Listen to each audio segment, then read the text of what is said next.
Hello and welcome, guys. Today we're beginning our first basic emotional skill, more precisely, being able to notice our emotions and emotional awareness, like being able to notice, see emotions. So, what we can do, ideally, a person, when we feel something, we immediately pay attention and can more or less understand what we're feeling. However, some people don't have this sensitivity developed. It depends partly on genetics, partly on social factors, partly on psychological factors. Like, for example, oftentimes men have difficulty noticing other emotions but anger, let's say, and difficulty naming them because in society they are not encouraged to do that enough and to develop this emotional intelligence enough. So think about your past and maybe about your upbringing. It can influence how we notice emotions. However, don't worry, there are several exercises that you can do in order to develop this skill. Exercise number one is having emotional diary or journal of emotions. It's a very useful exercise, and there are many different variations. There are some people who like a written notebook. There are some people who like doing, like kind of applications on the phone which send you reminders asking you how are you feeling. This is also a good way. um, there are people who like, I don't know, getting in teams and discussing their emotions and so on. So exercise number one that you can do in order to notice your emotions is this practice of having a diary and having application that is going to send you reminders and ask you how are you feeling, because with any skill, the more we practice it, the better we understand it. Next one, what we can be doing is doing different mindfulness exercises. There are so many of those exercises online, so you can choose anything you like, anything you feel like fits your mood, and so on. And basically, the goal of mindfulness is to be able to pay attention to how you're feeling and being able to notice your experiences, including emotional experiences. So, mindfulness exercises are good to develop the skill of noticing emotions. Next exercise that you can develop is finding how your emotions feel in your body. So paying attention to your body.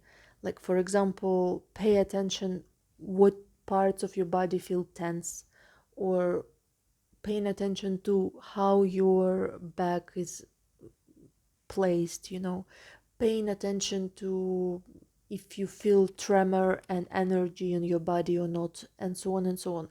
Body awareness is also really good for noticing emotions, and emotions and body are so connected that even, like some traumas or psychological traumas, they are oftentimes healed via your body, like through yoga, through martial arts, through dances, through singing, through such bodily activities. So body and emotions are extremely connected. So noticing your physical sensations is already really important.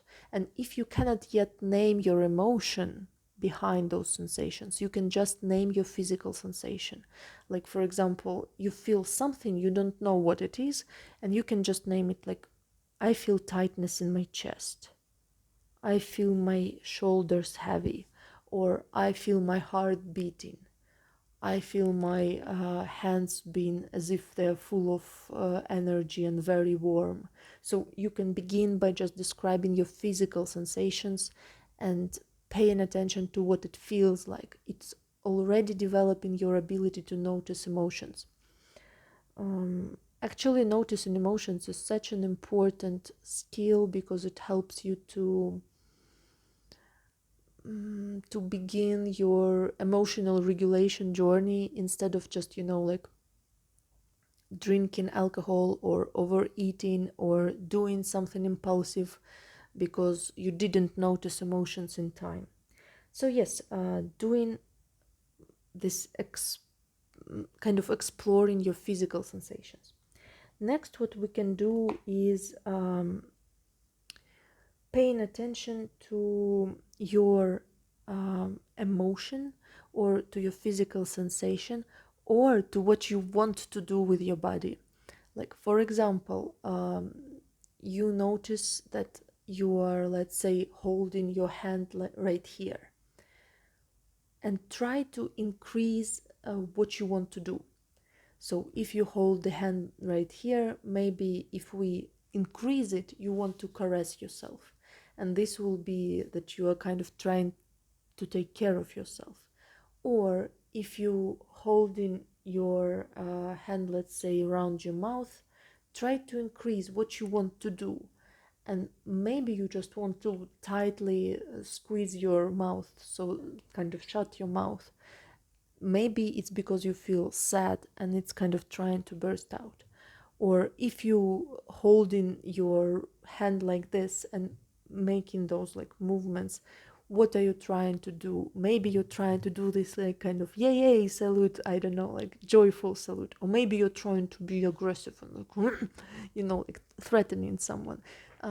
So one way to understand if you're feeling something and what are you feeling is to actually increase intensity of your different bodily movements. So if you feel like you're walking fast, try running. If you feel like you're putting your hand on yourself, try actually caressing yourself. If you feel like you're hugging yourself a little, try to actually hug yourself and be like that. If you feel like you want to raise your fist, do this in exaggerated way. And this exaggeration, amplification of your movements can make emotion more noticeable for you. So yeah, basically this is most common exercises that you can do.